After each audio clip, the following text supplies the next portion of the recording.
Bonjour, bonjour, bonjour à tous. Bienvenue, bienvenue sur ce webinaire. J'espère que vous allez bien. On va attendre un petit peu que tout le monde se connecte pour pouvoir commencer. Bonjour à tous, Bienvenue. bonjour Agathe. Bonjour Caroline, j'espère que tu vas bien, toi aussi. Ouais, super bien. Ouais, super. N'hésitez pas à nous dire d'ailleurs comment ça va aujourd'hui, d'où est-ce que vous venez. Vous avez l'espace du chat pour pouvoir échanger avec nous. D'ailleurs, dites-nous aussi si vous nous entendez bien et si vous nous voyez bien. Ça nous rassure aussi de notre côté. Hop. Bonjour. Hop, ça continue à arriver. Hop, Bonjour, donc, bienvenue. voilà. Bon N'hésitez pas. appétit pour ceux qui mangent. Ah, c'est vrai, très bon point. Hop. Ouais, c'est quand même l'heure de déjeuner. On s'invite Bonjour. carrément chez vous pendant votre déjeuner. On est comme ça, nous. Ok, en tout cas, super, merci pour vos retours. Donc, on reçoit bien et on est très content de pouvoir du coup vous voir depuis chez nous et que vous nous entendiez bien. Ah, bonjour de Houille, super. Oh, merci de Et me près dire de aussi où vous Montélimar. êtes. C'est vrai que c'est sympa de savoir d'où vous êtes. Ouais. S'il fait beau chez vous, hein. Ah, je vois qu'il y a des Bretons aussi. Moi aussi, je suis en Bretagne. Bonjour. Ah, j'en profite aussi pendant que j'y pense. Et là, n'hésitez pas à récupérer donc, du papier, des feutres, du stylo. On va faire un petit exercice tout à l'heure. Et c'est le moment du coup de l'avoir près de vous. Top. Bon, on a plein de monde de partout. Apparemment, il a l'air de faire beau. C'est cool. Et gris et un peu pluvieux, hein, en Bon. fonction de là où les personnes sont. À Malakoff, moi aussi, j'ai habité longtemps à Malakoff. Bon, on va essayer de mettre du soleil pendant cette heure ensemble alors. Voilà. Bon, ben, Un en tout peu cas, merci à tous de prendre un petit moment pour vous déjà et de nous rejoindre sur ce webinaire. Ben, on va peut-être se présenter. Je vais commencer. Du coup, moi, je suis Agathe de Médoucine. Si vous ne connaissez pas Médoucine, en fait, c'est un réseau de praticiens sélectionnés et certifiés en médecine douce. Ça veut dire en fait qu'on a vérifié les diplômes et les formations pour vous permettre en fait de trouver un praticien en toute confiance, tout simplement. Et aujourd'hui, on va parler d'art-thérapie. Et pour ce faire, rien de mieux qu'une experte dans le domaine. C'est pour ça que Caroline est là. Comment ça va, Caroline, du coup? merci pour cette introduction, Agathe. Écoute, je vais super bien. Je suis heureuse de ce rendez-vous, voilà, de ce rendez-vous qui va être une pause créative. J'espère qu'elle va vous nourrir à différents niveaux. Donc voilà. Ben, je pense qu'on va pouvoir commencer. Là, on est sur une bonne lancée. Ok, Donc, je te laisse partager ton écran, Caroline. allez, c'est Super. parti. Hop, eh bien, très bien. Juste avant de commencer, du coup, je tiens à préciser que les médecines douces viennent en complément du coup de la médecine conventionnelle et qu'elles ne remplacent en aucun cas un suivi médical avec un médecin. Voilà, ceci étant dit, je pense qu'on va pouvoir commencer et Caroline, je te laisse te présenter plus en détail. Ouais, super. Ok, alors bienvenue à toutes et à tous aujourd'hui. Donc, je suis Caroline Cansosro. J'ai plusieurs casquettes. Donc, je suis art thérapeute, psychopraticienne et je travaille aussi en énergétique avec ce qu'on appelle des baguettes de sourcier. Mais aujourd'hui, je ne vais pas vous parler de ça. Je vais vraiment vous parler de l'art thérapie qui est arrivée il y a à peu près une quinzaine d'années dans ma vie. Voilà, parce que j'étais en chemin j'ai beaucoup travaillé sur moi en développement personnel. Voilà, parce que j'avais des choses à aller voir à l'intérieur, mieux me comprendre, et puis pour être en relation avec ceux qui m'entouraient. Et du coup, j'ai fait beaucoup de stages, beaucoup de formations. Et pourquoi l'art-thérapie? Bah, tout simplement parce que j'ai toujours aimé l'art. Bon, j'étais nulle en dessin, j'étais nulle en... Voilà, c'était pas là où j'étais très, très bonne. Mais voilà, l'esthétique, l'harmonie, à chaque fois que j'allais voir une expo ou autre, ça me transportait, la poésie aussi. Et donc, je me suis dit, tiens, l'art-thérapie, c'est quelque chose qui me convient. Parce que depuis toute petite, je me rends compte que j'aime accompagner les personnes autour de moi, j'aime voilà, qu'elles se sentent bien, qu'elles aillent bien. Et du coup, je me suis dit, ben, tiens, art-thérapie, c'est vraiment quelque chose qui me convient. Donc, ça a été dans une deuxième partie de ma vie. J'ai eu une première partie de ma vie où j'étais en entreprise. Voilà, j'ai connu l'entreprise, j'ai fait de la communication, Mhm. j'ai fait de la chefferie de projet, j'ai aussi fait du conseil. Et puis, il y a un petit peu plus de 10 ans, j'ai vraiment décidé de prendre tout ce temps pour accompagner mes patients, mes clients en art-thérapie et pour mes autres casquettes. Voilà. En Ok, gros. super. Du coup, tu nous confirmes qu'on n'a pas besoin d'avoir un certain talent pour l'art et pour le dessin pour pratiquer l'art-thérapie.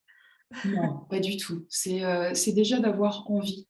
C'est d'avoir envie de comprendre parfois ce qui bloque, ce qui cloche, et de s'exprimer. La différence, j'en parlerai un petit peu plus tard, mais vraiment la différence entre l'art-thérapie et la psychothérapie, c'est que la personne va s'exprimer d'une façon différente. Ça va venir chercher son corps et son cœur, à la différence de certaines psychothérapies où ça va être vraiment juste du langage oral, verbal Mhm. et du mental. Voilà, donc ça va Ok. vraiment chercher autre chose. On peut se permettre d'exprimer quelque chose différemment, quoi. Un nouveau levier, en fait. Ouais, exactement. Ouais, ouais, Ok. ouais. Bon, on est parti pour faire un voyage ensemble de un peu moins d'une heure, donc j'espère que vous allez vraiment prendre du plaisir.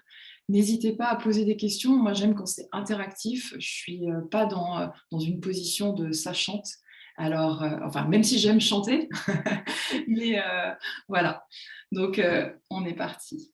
D'ailleurs, je me permets, avant juste de commencer ça, de rappeler que vous avez l'espace de chat et vous avez aussi, à la fin, on a prévu en fait un petit question-réponse. Donc, si vous avez des questions à nous faire parvenir, mais du coup, vous pouvez également les poser tout le long de l'intervention et en fonction du timing qu'on a, etc., on les prendra ou on les gardera pour la fin. Mais voilà, vraiment, n'hésitez pas. Moi, je suis là aussi pour permettre à Caroline d'entendre vos idées. Merci, Eh Agathe. ben, merci. Ok, alors on est parti. Ce que je vous propose, c'est déjà effectivement d'arriver en douceur dans ce webinaire, puisque c'est votre pause, hein, c'est votre pause déjeuner. Et il y a eu la nuit, il y a eu le matin, et puis là, on est en transition. Donc, je vais vous proposer de faire une respiration. Une respiration juste pour que vous soyez présent, que vous ouvriez la porte de ce qu'on appelle le ici et maintenant. Voilà, comme si vous laissiez la matinée déjà derrière vous et que là, je vous propose d'être présent à vous-même, de laisser aussi ce qu'on fait tous, le fameux pilote automatique. Voilà, donc je vous propose dans un premier temps une respiration. Mais pour respirer, ça veut dire qu'il faut qu'on crée un peu de vide. Donc, dans un premier temps, je vais vous proposer d'expirer pour créer du vide à l'intérieur. Et puis après, on inspirera. Donc, vous vous mettez bien. Voilà, vous êtes chez vous, vous êtes au bureau, vous êtes au café, peu importe. Vous mettez bien, posez, voilà, avec vos appuis, les pieds posés à terre. Et puis, je vous propose dans un premier temps, si vous voulez fermer les yeux, vous fermez les yeux, d'expirer.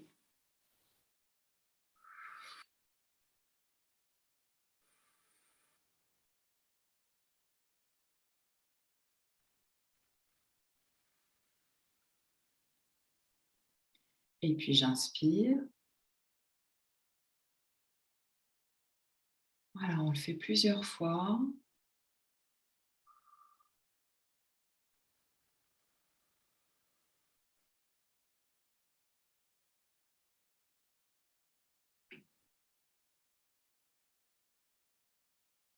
Et ça me permet d'arriver tout doucement dans mon corps, de reprendre contact avec ma respiration, qu'elle devienne consciente.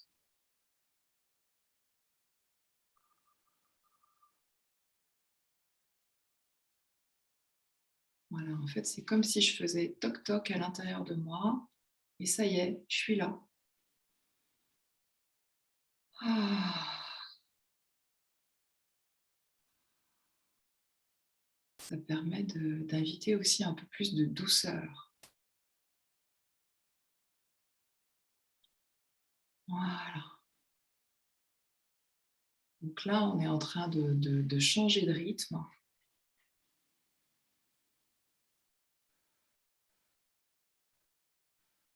Ok.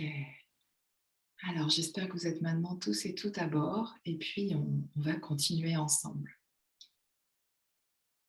Alors, le sommaire, le voyage que je vous propose aujourd'hui, c'est de vous faire découvrir un petit peu plus l'art-thérapie. L'art-thérapie, c'est quoi? En quoi ça consiste? Quelles sont les différentes formes que ça peut prendre? Comment elle peut être maillée avec d'autres méthodes d'accompagnement? À qui elle s'adresse? Quel type de problématique? Quand est-ce qu'on consulte, en fait, une art-thérapeute? Et puis, voilà, des cas concrets, des œuvres. Je vous ai préparé aussi une petite surprise, une mise en bouche, voilà, pour que vous veniez goûter aussi l'art-thérapie, ne serait-ce qu'en quelques minutes.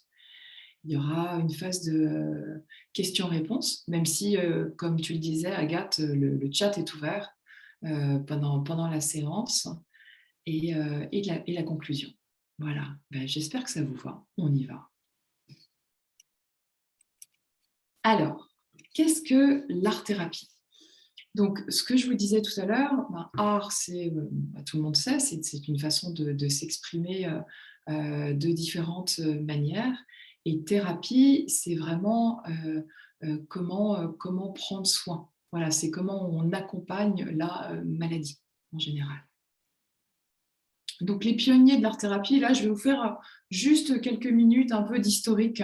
On ne va pas passer très longtemps parce que moi, j'ai vraiment envie d'aller vers quelque chose de plus pratique, concret, pragmatique. Enfin, pas plus pratique, mais plus pragmatique. Donc, les pionniers de l'art-thérapie, on va repartir loin, loin, loin. Si on repart vers les philosophes entre le 4e et 3e siècle avant Jésus-Christ avec Platon et Aristote, qui faisaient déjà un petit peu de l'art-thérapie à leur manière, voilà, en faisant la catharsis. La catharsis, c'était vraiment en fait des décharges, la décharge des pulsions, purgation des passions en fait. Donc ça a commencé comme ça. Et puis, voilà, mon prochain point sur la ligne du temps, je pourrais prendre le marquis de Sade, qui lui était un écrivain, un homme de lettres, qui avait, comment dire, qui était très intéressé par tout ce qui était pornographie. Voilà, donc Sade qui a créé le sadisme, justement, lui, son envie, c'était de prendre du plaisir. Prendre du plaisir et avec n'importe quel résultat derrière. Donc en fait, Sade, pour reprendre son exemple, il a organisé des représentations théâtrales.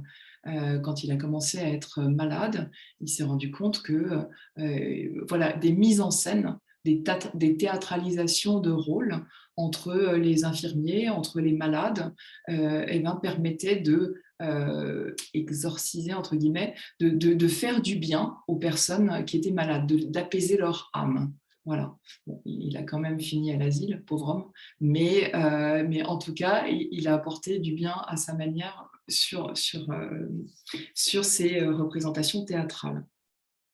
Ensuite, on a eu toute une série de psychiatres et psychologues suisses, allemands, comme Morgenthaler, comme Prinzhorn, comme Volma, voilà, qui ont décidé qui se sont rendus compte surtout que ce soit par l'écriture, que ce soit par la peinture, que ce soit par le modelage, les collages, que ça faisait du bien aux personnes qui étaient malades. En fait, ça remettait de la vie à des endroits où les gens avaient été en dépression, étaient malades, avaient des côtés qui étaient mortifères. Donc, en fait, ça remettait vraiment de la vie à l'intérieur. Voilà, ce phénomène de création voilà, faisait circuler à l'intérieur. Donc, ça a été le début de l'expression de la folie. Ça, c'était un des livres de Prinzhorn et de l'art psychopathologique. Donc après, quand je parle d'art brut, l'art brut, en fait, c'est tout simplement un art qui n'a pas de connaissance, qui n'a pas de culture artistique. Voilà. Donc, quand on a proposé à des malades dans des cliniques, dans des hôpitaux psychiatriques, de faire des œuvres, des collages, des peintures, des fresques, eh ben, on s'est rendu compte que ça faisait du bien aux personnes. Et il n'y avait pas d'obligation de résultat, il n'y avait pas de recherche d'esthétique.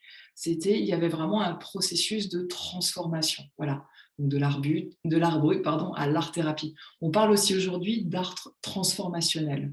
Voilà, c'est vraiment comment je vais transformer mes émotions, comment je transforme mes croyances, comment je transforme ce qui est figé en autre chose. Voilà, donc voilà.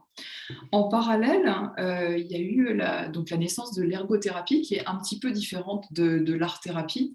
Là, c'est vraiment plus de la thérapie occupationnelle.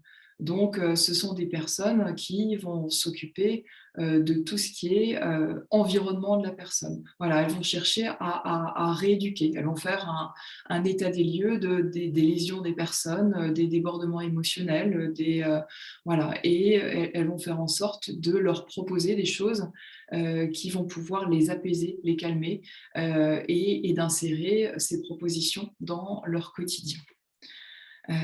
Voilà. Voilà ce que j'aurais envie de dire. En fait, j'aurais envie de dire plein d'autres choses, mais on va avancer un petit peu plus sur l'art-thérapie. Peut-être que l'art-thérapie à proprement parler, le premier qui a vraiment parlé d'art-thérapie, c'était Adrian Hill, qui était un artiste peintre britannique en 1945 et qui a eu la tuberculose. Et du coup, pour se soigner, il passait ses journées à peindre et ça lui a fait du bien. Voilà, donc là, on est encore dans un processus de créativité qui apporte du bien-être. Voilà pour ça. On continue. Ça va, Agathe? Parce que je ne vois pas les autres, alors je peux te demander si toi, ça va, mais les autres, je peux aussi Ça dire. va. D'ailleurs, il y a une question de Marie-Christine que je ne suis pas sûre de comprendre, mais je te la pose quand même, du coup. Elle te demande, dois-je comprendre qu'en art-thérapie, il n'y a pas d'erreur ni d'attente de résultat?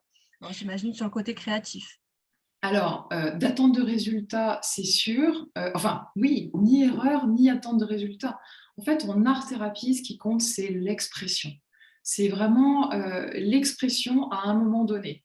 J'ai eu un trauma, j'ai un conflit, j'ai un passage difficile.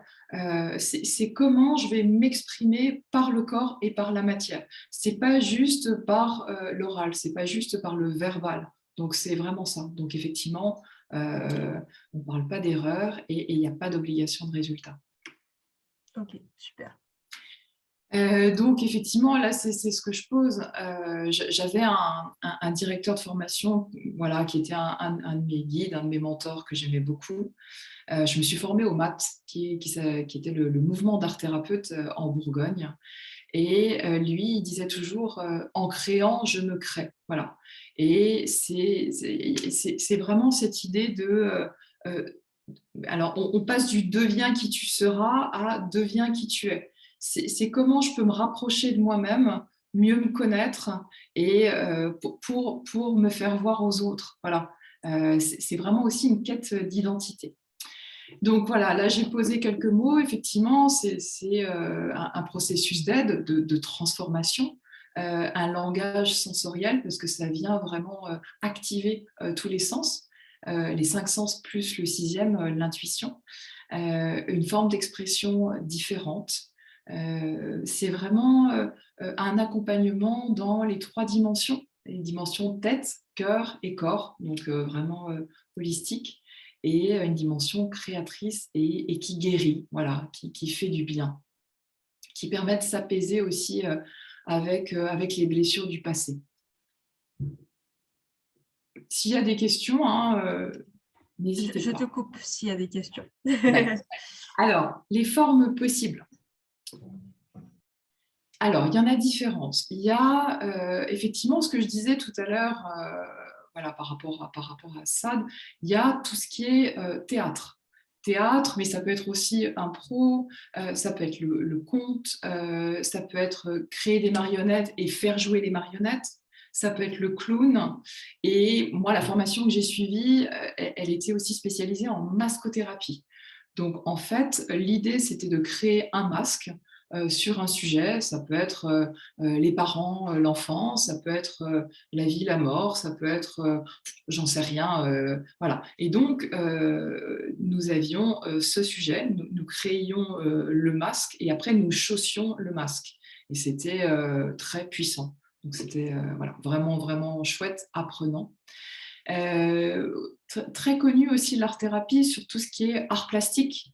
Voilà, donc peinture, collage, photo, modelage de l'argile. Donc voilà, c'est vraiment la matière.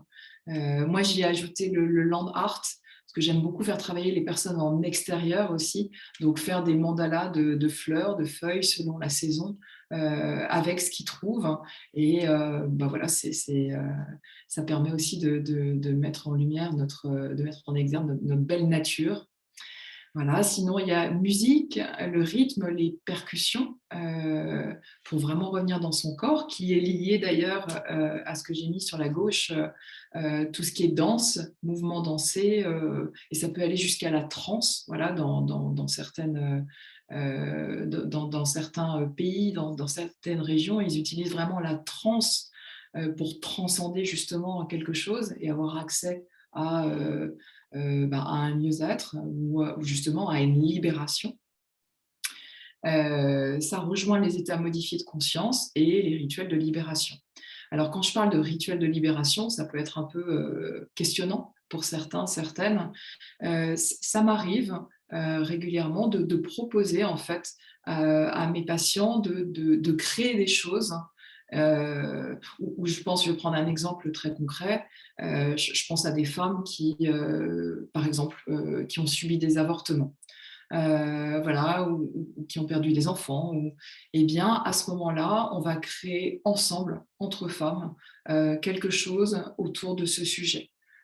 Pour pouvoir traverser ça, pour pouvoir accompagner ces deuils, ces passages qui sont vraiment difficiles, et dans le corps, et dans le cœur, et évidemment dans la tête. Voilà, et ça permet de faire sortir, entre guillemets, un petit peu le mal. Voilà. Ok, donc c'est beaucoup plus riche au final que le dessin. En général, Ah on oui. pense art-thérapie, dessin, on n'y est pas Alors, nécessairement, quoi. Oui. Ça fait partie, Agathe, le dessin. Ouais. Mais c'est vrai que la palette est très riche. Mhm. Moi, je suis un peu comme un battleur devant mon établi, c'est-à-dire que quand je rencontre une personne, selon si elle est plutôt axée sur le mental ou si elle a plus accès à son corps, ou selon aussi son besoin de travailler, eh ben, je vais essayer de l'accompagner, je vais être vraiment à l'écoute et voir comment je peux l'accompagner. Voilà, c'est un peu du sur-mesure, du cas par cas. Ça marche. Donc, voilà, le maillage avec d'autres méthodes.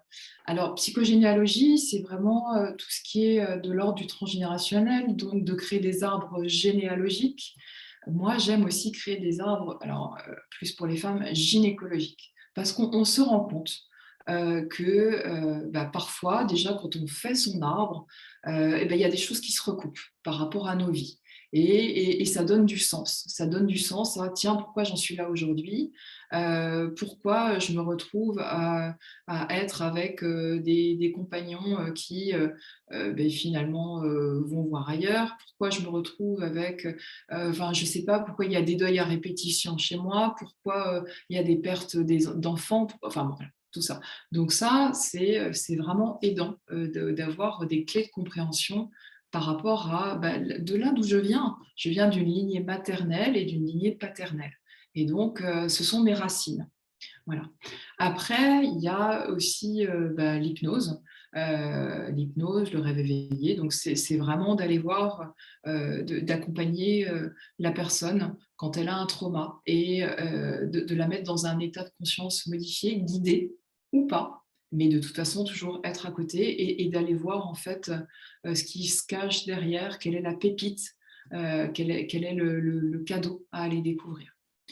La gestalt, c'est vraiment la thérapie, la forme de la mise en forme Voilà, donc ça peut m'arriver aussi de temps en temps. C'est vraiment une thérapie qui est vivante, existentielle et qui amène plus de conscience. Voilà, donc comment je peux la mailler aussi avec de l'art-thérapie en faisant des mises en scène, en mettant en scène des coussins, des chaises, voilà, en créant tout un environnement autour de la personne, même si elle est seule avec moi en séance. L'énéagramme, alors l'énéagramme, c'est un outil que j'ai découvert il y a 2 ans qui est juste magique, qui a bouleversé ma vie. C'est vraiment une façon d'avoir, c'est 9 visions du monde. Voilà, un outil qui est très vieux et qui permet vraiment de comprendre moi où je suis, quel type je suis, quel profil, quelle personnalité, et puis donc de mieux me connaître moi, mais aussi de mieux connaître les autres profils, de façon à être plus dans l'accueil, l'ouverture et l'acceptation. Voilà, donc moi, ça m'a beaucoup aidé par rapport à moi, mon chemin personnel, parce que même en tant que thérapeute, bah, je continue toujours à travailler sur moi. Ça me paraît essentiel pour pouvoir accompagner mes clients et mes patients. Et voilà, donc mieux me connaître et évidemment, après, accompagner les autres. Constellation, c'est tout ce qui est un petit peu comme les psychodrames, donc ça va être un travail à la fois dans l'espace et que les personnes qui sont... donc effectivement, c'est plus un travail en collectif, donc d'aller, qu'une personne puisse jouer le rôle d'un père, d'une grand-mère, d'un chien, peu importe. Alors souvent, effectivement, ça peut se faire en collectif. Moi, il m'arrive aussi d'utiliser, par exemple, ça peut être des Playmobil, des Lego, enfin peu importe, des peluches qui vont représenter en fait différentes personnes par exemple, si je fais une constellation familiale. Et enfin, je finis le travail énergétique. Bah là, c'est vraiment effectivement comment on va aller et chercher dans les souvenirs et trouver des clés de compréhension sur les blocages des personnes. Et une fois qu'on a trouvé des clés de compréhension, donc hop, ça y est, on a le switch au niveau mental et c'est comment ça peut se libérer aussi énergétiquement dans notre corps physique et puis dans tous nos corps énergétiques qui composent notre aura. Voilà, je fais une petite pause. Si jamais il y a des questions, je les prends. Je bois un petit coup en même temps. Ça marche. Bah, j'en avais gardé pour la fin, mais du coup, je te les pose. Il y a Lisa qui te demande si, du coup, via l'art-thérapie, on se reconnecte avec notre âme d'enfant. Ouais, ouais.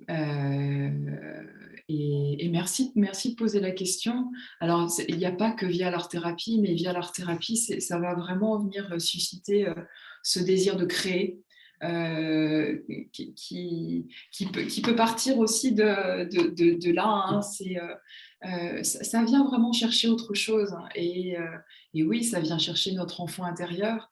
Et parfois, il y a eu une coupure entre nous en tant qu'adultes et notre enfant intérieur. Et donc, c'est comment venir le prendre par la main et se réconcilier avec lui et se soutenir mutuellement, voilà, entre l'enfant et l'adulte. Donc, ça vient chercher notre enfant intérieur et ça vient effectivement aussi raviver cette âme d'enfant qui s'émerveille pour tout.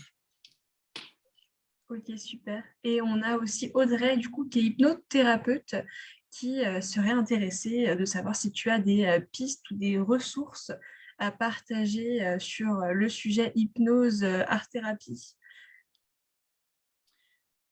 Euh, Alors, peut-être que la porte d'entrée peut être déjà par une méditation guidée. En fait, je dis à chaud ce qui me vient.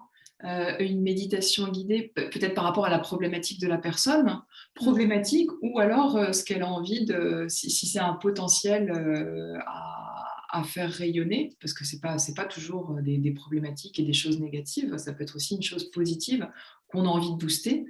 Donc, partir du sujet de la personne et l'entraîner peut-être vers une méditation guidée. Donc, il peut y avoir cette phase d'hypnose, d'état de conscience modifié.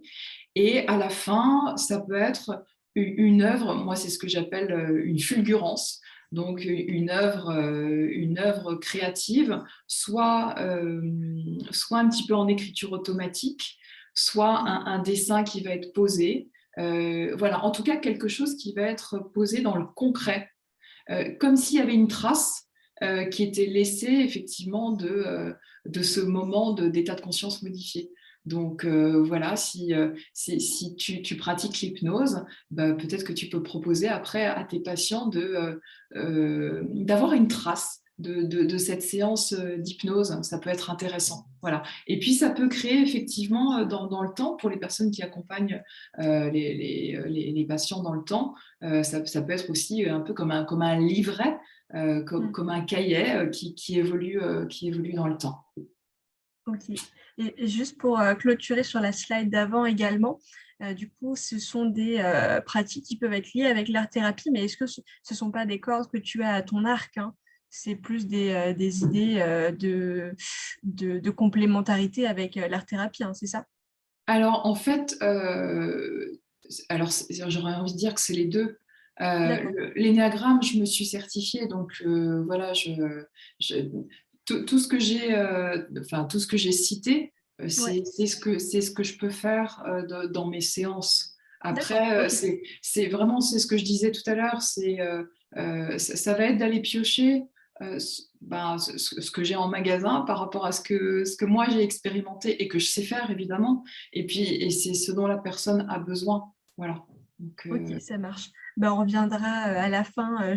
On a plusieurs questions sur ton parcours également. Je te propose de les garder pour la fin. d'accord, super. Alors, on continue. Pour qui? Eh bien, pour qui ça peut être déjà, j'ai mis adulte, adolescent, enfant. Alors après, ça va être avec des matériaux différents, évidemment. L'enfance, on va plus passer par vraiment tout ce qui est créatif, par le dessin, par l'expression, par les couleurs, voilà, donc par la matière, adolescent aussi, adulte. Ça peut être effectivement par l'expression créative, créatrice, et ça peut être aussi par des expériences d'état de conscience modifiés, enfin ce que je disais avant en fait. Et de par mon parcours, moi j'ai pu accompagner aussi bien des personnes comme toi et moi qui n'ont pas de handicap, je dirais, particulier. Et j'ai aussi accompagné des personnes qui étaient atteintes de troubles autistiques ou de troubles du comportement. Euh, et c'est très émouvant de pouvoir accompagner cette population, parce que ça permet vraiment, alors évidemment, on ne passe pas par le langage verbal, ça va être à moi d'aller dans leur monde et de voir en fait ce qu'ils prennent et ce qu'ils ne prennent pas. Donc souvent, ça peut être, ça peut être par exemple un dessin à quatre mains. Ça va être une approche vraiment, ce que j'appelle une approche à pas de loup, voilà, vraiment pour pas effrayer la personne en face, pour être sûr de pouvoir respecter son rythme. Et voilà. Et puis, on peut voir aussi effectivement dans les comment dire, dans les maisons de retraite, enfin, même maisons pour personnes âgées qui sont atteintes de maladies, enfin voilà, de maladies dégénératives, ou même pour les personnes âgées. Les ateliers d'art-thérapie, c'est super, parce que souvent, voilà, elles peuvent encore lire, mais elles aiment chanter, elles aiment créer ensemble.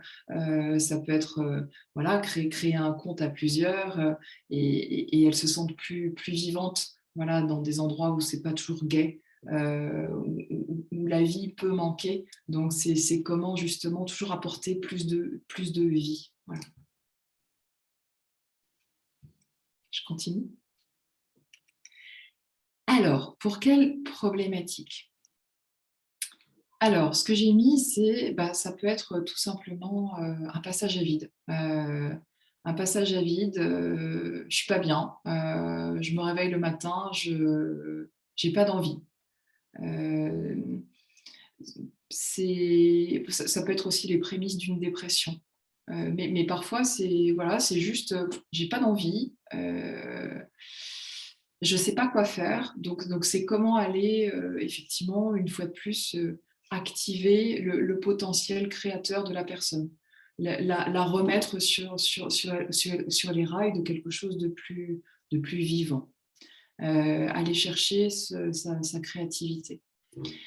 Tous les moments évidemment de séparation, de deuil. Il m'arrive d'avoir des patients qui ont perdu par exemple un de leurs parents il y a une vingtaine d'années et qui n'ont toujours pas fait le deuil. Donc c'est comment les accompagner à ça dans les différentes phases du deuil euh, pour, euh, voilà, pour qu'elles se sentent mieux, pour qu'elles soient dans l'acceptation. Tout ce qui est aussi abus, maltraitance, violence.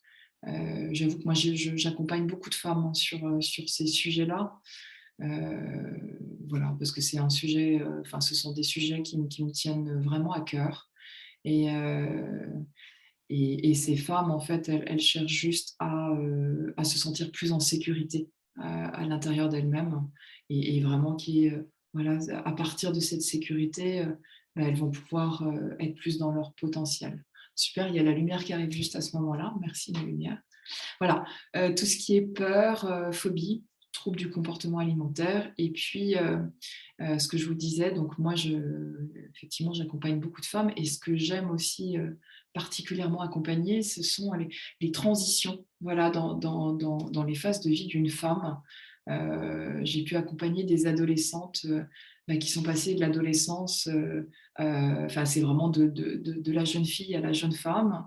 Et puis après, c'est de la jeune femme à la femme et comment la femme devient mère. Et voilà, donc il y a tout vraiment tous ces temps qui sont des temps sacrés dans la vie d'une femme et qu'il est important voilà, de ritualiser aussi. Donc ça, j'aime beaucoup faire ça. Voilà. Donc quel objectif j'aurais envie de dire, il n'y a pas d'obligation de résultat. Ce serait quel objectif? C'est évidemment un mieux-être pour la personne. Donc, il va y avoir des personnes qui vont venir me voir parce qu'elles ont une problématique. Voilà, qu'elles ont envie de travailler. Elles ont envie de rencontrer quelqu'un dans leur vie. Ça fait quelques années qu'elles sont seules. Donc voilà, c'est qu'est-ce qui se passe? Qu'est-ce qui bloque? Qu'est-ce qui bloque à l'intérieur? Qu'est-ce qui bloque par rapport à des blessures du passé? Donc, cette problématique, elle va pouvoir être gérée pendant, je ne sais pas, ça peut être 2 séances, 3 séances, 4 séances, jusqu'à ce qu'il y ait effectivement quelque chose, une clé de compréhension, et puis que la personne ait suffisamment d'outils pour être autonome et puis continuer son chemin. Et puis, il y a des sujets, voilà, des traumas qui sont un petit peu plus ancrés, un peu plus archaïques. Et là, du coup, ça va être un petit peu plus long. Donc, ça va être des objectifs personnels et professionnels. Agathe, je ne sais pas si tu veux que je ferme un peu le volet, parce qu'il y a la lumière, mais je ne sais pas si on me voit. C'est pas très dérangeant. Ok, bon, ça marche. Alors, on laisse comme ça. Ok. Alors, des cas concrets. Je peux en prendre 3, vraiment 3 cas concrets. Premier cas, je pense à une de mes patientes. Alors évidemment, j'ai changé les noms. Hein, Flore, qui a tapé à la porte de mon cabinet il y a quelques années quand elle avait 17 ans. Donc, modèle parental défaillant, un père alcoolique, une mère qui était bipolaire. Et du coup, qui arrive toute fluette, toute menue et pas du tout ancrée et qui ne sait pas comment faire dans la vie. Elle est émancipée et du coup, on se dit ensemble qu'on va travailler vraiment sur cette prise de terre, cet ancrage. Voilà, parce que quand elle vient me voir, c'est juste une tête. C'est une tête, c'est une tête pensante, mais elle n'a pas du tout de lien avec son corps. Donc, c'est comment, petit à petit, au fur et à mesure des séances, je vais la remettre dans son corps, parce que Flore a subi un abus. Et du coup, voilà, c'est souffrant d'aller dans le corps, donc elle a tout coupé. Et donc, c'est comment, petit à petit, eh bien, au cours des séances, elle va se rendre compte qu'elle a un corps, elle va se rendre compte qu'elle peut devenir stable, qu'elle peut à nouveau faire confiance, dans sa relation aux femmes, mais aussi bien évidemment dans sa relation aux hommes. Aujourd'hui, Flore a quelques années de plus. Ça fait 3 ans qu'elle a un petit copain et voilà. Donc je suis très, très fière de ça, très contente, très, très heureuse de l'avoir accompagnée dans ces moments-là. Deuxième patiente, Maude, 35 ans. Donc Maude, elle se retrouve elle est un petit peu perdue dans sa vie. Là, c'est plus au niveau professionnel. Elle se rend compte que elle a été en arrêt maladie pendant longtemps parce qu'elle aimait plus son job, parce qu'elle avait plus d'allant. Et elle a envie de se rapprocher, d'accompagner les enfants. Donc, elle se décide à faire un cap petite enfance, enfin, au fur et à mesure des échanges qu'on peut avoir ensemble.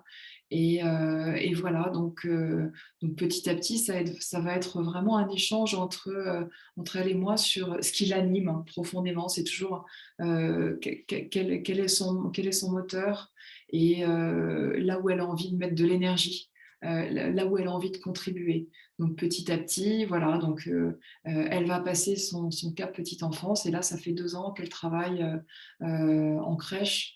Et voilà, donc elle a trouvé vraiment son truc. Et là, en plus, j'ai appris il y a quelques jours elle était devenue maman d'une petite fille. Donc voilà, je trouve ça génial. Et puis, dernière personne que j'avais envie de mettre en lumière aujourd'hui, Michel, 59 ans, qui a travaillé toute sa vie à la CAF et donc fonctionnaire, qui va bientôt être à la retraite. Et c'est difficile pour elle parce qu'en fait, elle ne s'est jamais posé la question de mais qu'est-ce que je vais faire après finalement? Comment je passe ce passage de l'après à un endroit où toute ma vie j'ai eu une place, voilà, je me posais pas de questions et c'est de quoi va être faite ma retraite? Comment je vais avoir envie d'occuper ce temps après? Qu'est-ce qui m'anime, voilà, quelles sont mes passions, quels sont mes hobbies.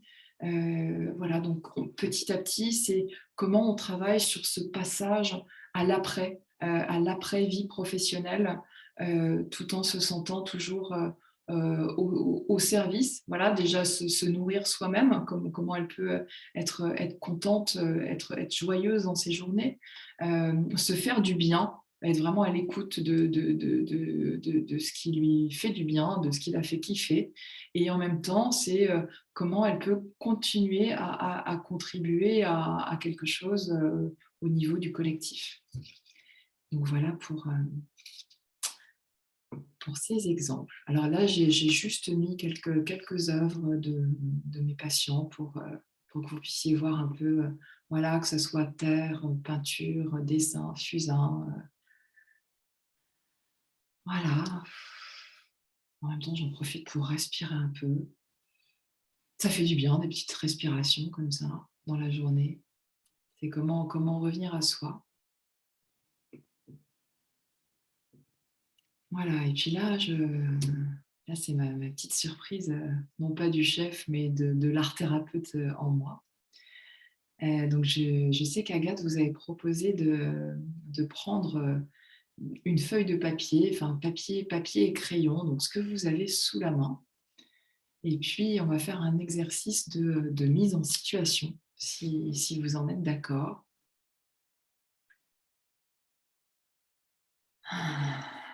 Alors, vous prenez voilà, ce dont vous avez besoin.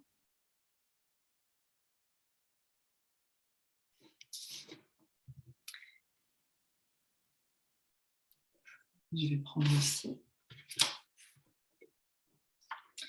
Et puis là, je vais vous proposer aujourd'hui, voilà, on est le 24 février 2022. Vous êtes là avec votre feuille, avec vos stylos, avec vos couleurs. Je vais vous proposer de vous représenter, vous en tant que vous, Bernard, vous, Michel, vous, Corinne, Aglaé, de vous représenter sous forme de dessin. Voilà, donc vous pouvez prendre une feuille, soit en format portrait ou paysage, et puis de prendre des couleurs et et de faire un dessin, en fait, de comment vous vous représenteriez aujourd'hui.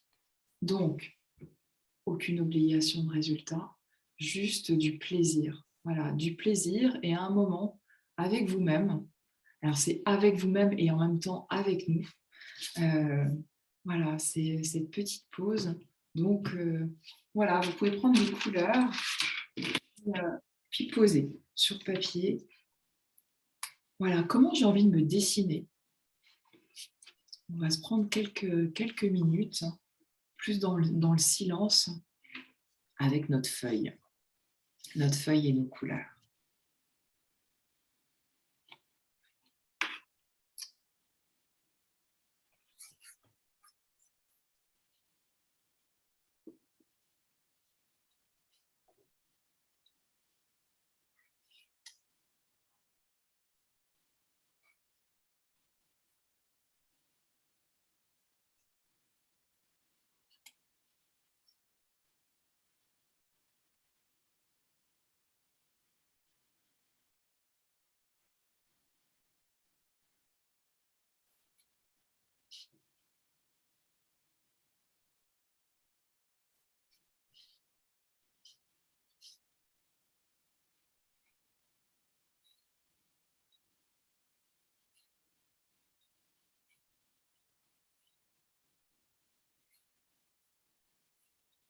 Donc, n'oubliez pas de respirer aussi quand vous créez. La respiration, c'est essentiel.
Voilà, je vous laisse encore une petite minute. Et vous pourrez continuer à loisir après, évidemment.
Voilà, vous allez pouvoir maintenant peut-être déposer les crayons, les feutres, les fusains, tout ce que vous aviez sous la main.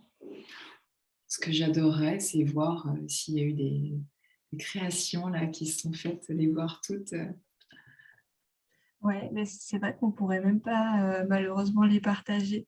Ouais, c'est dommage. Euh, Comme si c'était si, une séance d'art-thérapie collective ouais, avec ça, ça serait vraiment, vraiment chouette. carrément. Bah, en tout cas, vous pouvez nous partager dans le chat ce que vous avez fait potentiellement. Ou, moi, je peux commencer aussi. J'ai fait un petit dessin de moi-même qui n'est pas nécessairement très représentatif, mais j'ai volontairement omis les lunettes parce que j'ai très envie de me faire opérer de ma grosse myopie. Donc voilà, il y a un grand sourire parce que j'ose croire que ça me représente. Donc voilà, j'aime bien. Ça t'a fait du bien? Ouais, j'ai trouvé ça très relaxant et reposant de, en fait, pas de penser à rien, mais bah voilà, oui, d'avoir la conscience portée sur quelque chose dont j'ai pas nécessairement l'habitude, car c'est vraiment un exercice que je ne fais jamais. Et en même temps, bah, du coup, de se concentrer sur quelque chose d'autre, de faire des petits gribouillis. Ou aussi, dans mon cahier, je peux avoir des multitudes de carrés qui vont ressortir, mais c'est pas nécessairement de l'art-thérapie, quoi. Mmh. Super, merci Agathe. Alors, s'il y en a d'autres, s'il y a d'autres personnes qui veulent s'exprimer, avec grand, grand plaisir. Hop, on a Amandine qui nous dit un point d'interrogation tiraillé entre le ciel et la terre. Waouh! Euh, Marie-Christine qui dit, eh bien moi, bizarrement, pas de représentation de moi-même, mais j'ai dessiné des fleurs très colorées, des cœurs, la mer, des bateaux, des oiseaux. Alice qui nous dit un arbre en cœur avec des belles racines. Et Lucille, moi j'ai représenté une femme, non, pardon, je n'ai pas représenté une femme, mais une fleur remplie de couleurs. On a Sandrine aussi qui nous demande est-ce que cet autoportrait est le reflet de notre âme? Alors, je te laisse répondre. Ouais, alors waouh, c'est génial. Alors effectivement, quand je vous propose de vous représenter, ça peut être un arbre, ça peut être une fleur, ça peut être comment vous avez envie de vous représenter à ce moment-là. Et ouais, c'est un reflet de notre âme, c'est ce qu'elle a envie de nous dire à travers la main qui crée. Donc ouais, c'est très joli. Merci. Super, je continue avec quelques retours parce que je les trouve super. Alors, par exemple, Sylvie qui nous raconte je m'aperçois que je ne me suis pas représentée très féminine alors que pourtant c'est comme cela que je me ressens et je me sens grosse aussi et pourtant ce n'est pas ainsi que je me suis représentée. Quelqu'un d'autre qui nous raconte je me suis Juste, représentée. j'ai Oui, envie vas-y, de dire, vas-y. il y a ce qu'on voit avec les yeux et ce qu'on voit avec le cœur et la perception. Et voilà, et parfois, il est bon de se détacher. Moi, c'est aussi vraiment le travail que je fais avec voilà, les personnes que j'accompagne, c'est comment je vois à travers ce qui est là, voilà, à travers ce qui est physique.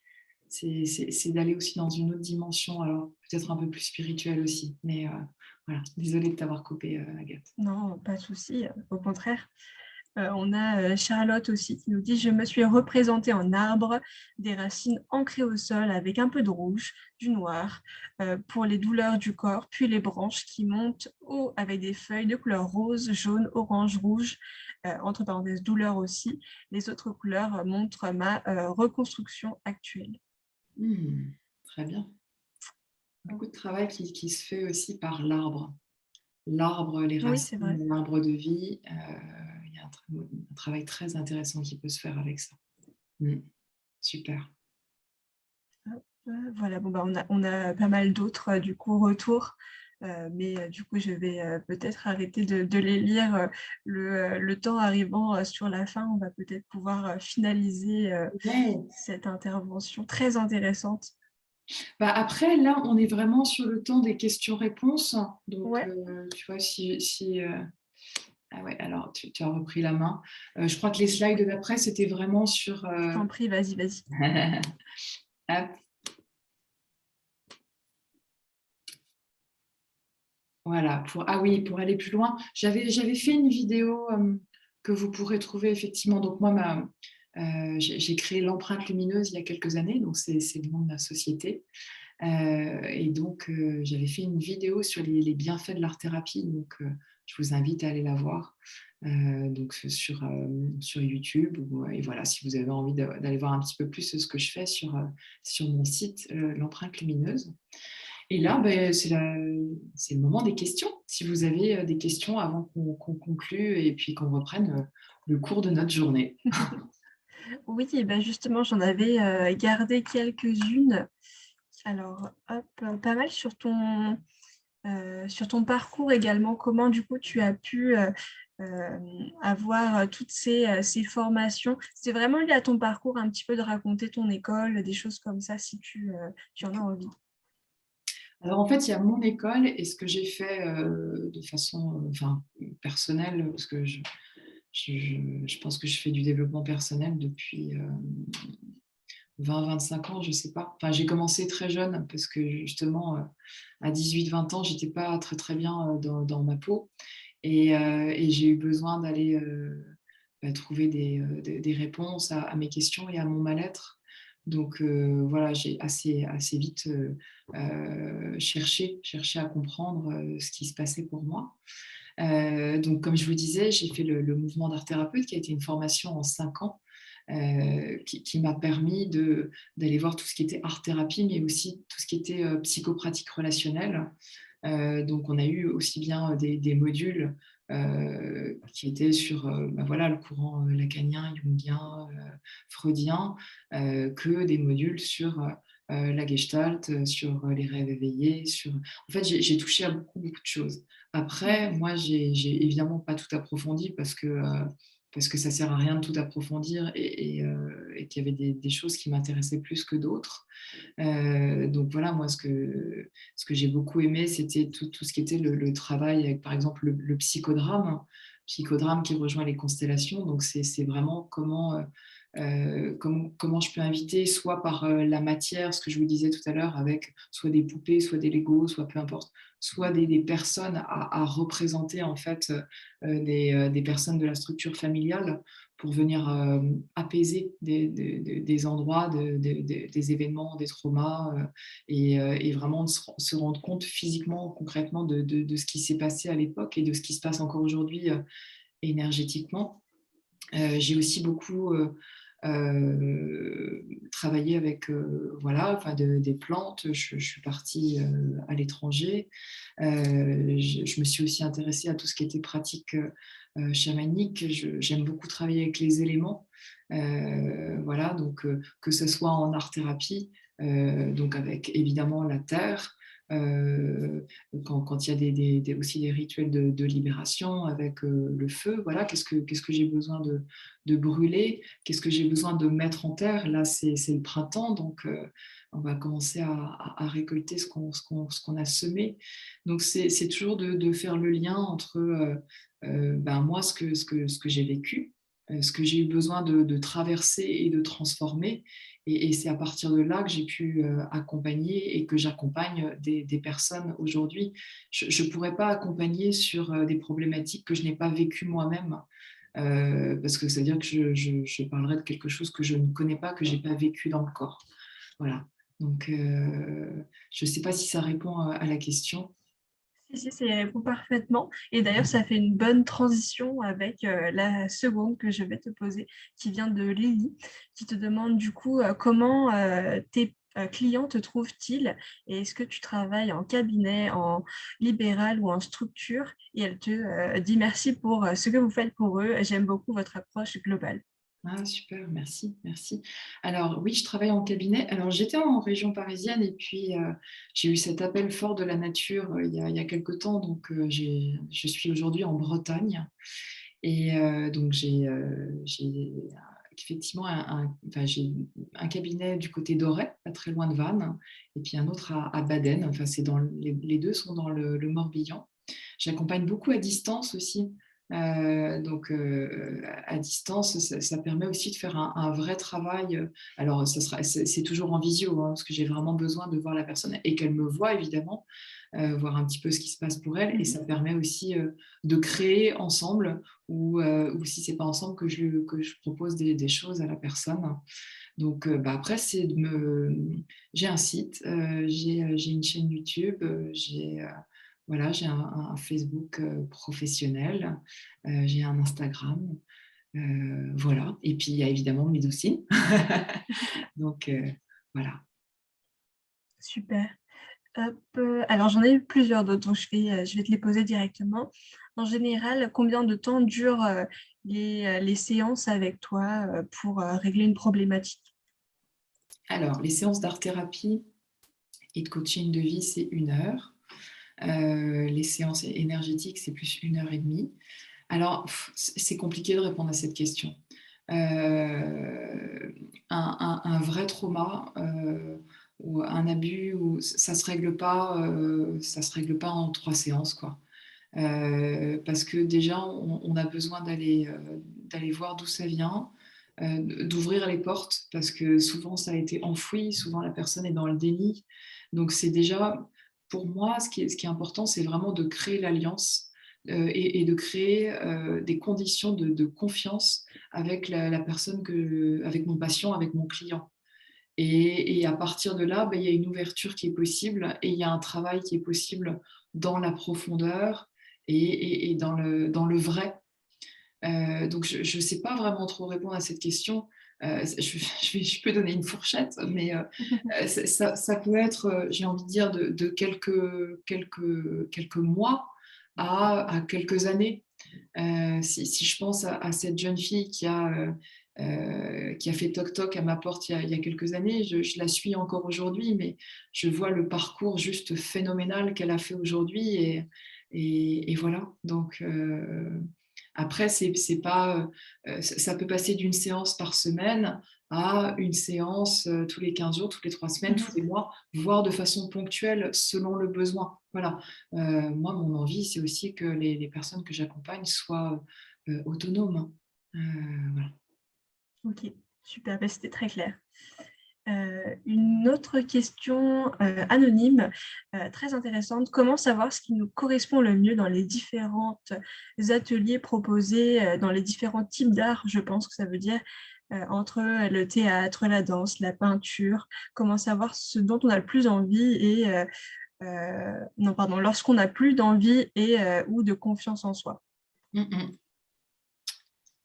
Euh, En fait, pour moi, ça sera déjà de faire un état des lieux de comment la personne arrive, ce qui se passe pour elle.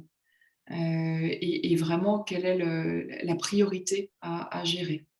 Est-ce que ça veut dire que la personne, elle a des insomnies, elle a plus de goût, elle a plus d'envie, donc très certainement que ça va être un travail qui va être fait dans le corps pour lâcher au maximum le mental pour revenir au corps. Donc le corps, ça peut être soit un mouvement dans le corps, enfin ça peut être du et d'ailleurs, un mouvement dans le corps pour inviter le corps à nouveau à être en mouvement, à ce qu'il y ait quelque chose qui circule. Et puis ça va être aussi de créer avec les mains. Je vais pouvoir lui proposer de créer les yeux fermés, voilà, pour aller chercher un petit peu aussi tout ce qui est inconscient. En fait, c'est vraiment du cas par cas. C'est aussi ce qui fait que ça connecte avec la personne. Moi, souvent, quand je vois une personne pour la première fois, à la fin de la première séance, je vais lui dire OK, ben, qu'est-ce qu'on fait? Est-ce que vous sentez qu'on fasse un travail ensemble? Et est-ce que moi, je me sens de vous accompagner? Parce que parfois, je vais sentir que je ne suis pas la bonne personne. Donc, c'est aussi vraiment qu'on se fasse un contrat entre nous. Voilà. Ok. Peut-on associer art-thérapie et psychanalyse en parallèle? Oui, oui, tout à fait. Tout à fait. Il peut y avoir vraiment effectivement des pans de la vie de la personne qu'on va aller décortiquer, justement, vraiment faire une approche au niveau du mental, décortiquer, analyser. Donc pour moi, c'est vraiment l'histoire du zoom, hein, voilà, du focus sur certains moments de la vie de la personne, et puis en même temps créer autour avec l'art-thérapie. Donc oui, j'aime bien, ça peut être une danse, effectivement, entre les deux. Mm. Et puis Oui, évidemment, en faisant un lien entre, voilà, si je travaille de pair avec un psychanalyste, comment on C'est peut d'autant plus accompagner. intéressant. Oui, carrément. Oui, ouais, tout à fait. Et ça permet d'aller sûrement plus loin dans la problématique et potentiellement d'aller plus vite aussi dans la démarche du bien-être, j'imagine, Ouais, si la personne est prête, évidemment. ouais, ouais, tout à fait. Tout à fait. Bah, de toute façon, ça va au rythme de la personne. Mm. Faut pas forcer. Voilà. Comment être doux avec soi-même aussi. Mm. Très, très bonne question qu'on pourrait se poser tous les jours. Et pour finir, une dernière question, du coup, de Hélène qui nous demande comment lâcher le mental quand on se met à dessiner ou à modeler. Et alors, je ne comprends pas bien la deuxième partie de la question, comment ne pas vouloir faire quelque chose de concret ou de visuel? Mm. Ça, c'est souvent pour les personnes qui ont fait des études, par exemple Mm. graphisme ou même beaux-arts ou autre. C'est comment désapprendre. Alors moi, je partage avec vous une super méthode que j'utilise parfois pour lâcher le mental. C'est ce que j'appelle le shaking. C'est vraiment comment ça prend 1 minute, 2 minutes. Et en fait, c'est comment je me secoue, comme vous voyez les chiens quand ils sortent de l'eau et qu'ils s'ébrouent. Mhm. Ben voilà, en fait, je me secoue. Voilà. Et ça, c'est comment, effectivement, je sors de ma sphère mentale. Il y a évidemment la Mm. respiration, mais il y a ce truc de me secouer. Et en même temps, c'est rigolo. Donc voilà. Ok, super. Eh ben, merci beaucoup. On va pouvoir finaliser là-dessus. Merci beaucoup à tous d'avoir été avec nous et merci pour vos questions. Et évidemment, bah, merci beaucoup Caroline pour tous ces conseils et cette présentation. C'était vraiment topissime. Moi, j'ai adoré. Et bien moi, j'ai passé un super moment aussi. Donc merci Agathe et merci à tous. C'était vraiment, vraiment chouette. Super. Bah, merci Merci, bon beaucoup. après-midi. Bah, pour le mot de la fin, du coup, je précise que vous recevrez du coup le replay de ce webinaire par email, mais demain. Et bien sûr que vous pouvez prendre rendez-vous avec Caroline sur medoucine.com. Et je rappelle du coup que Medoucine, c'est une plateforme qui vous permet de prendre rendez-vous avec des thérapeutes de confiance qui ont été validés, c'est-à-dire qu'on a vérifié les diplômes de chaque personne. Et également, du coup, chaque mois, on propose un petit temps privilégié comme ça avec un praticien pour nous parler d'une thématique. Donc, n'hésitez pas si vous avez des envies de thématiques que vous voudriez voir aborder, eh bien, à nous le proposer dans les commentaires, tout simplement. Voilà.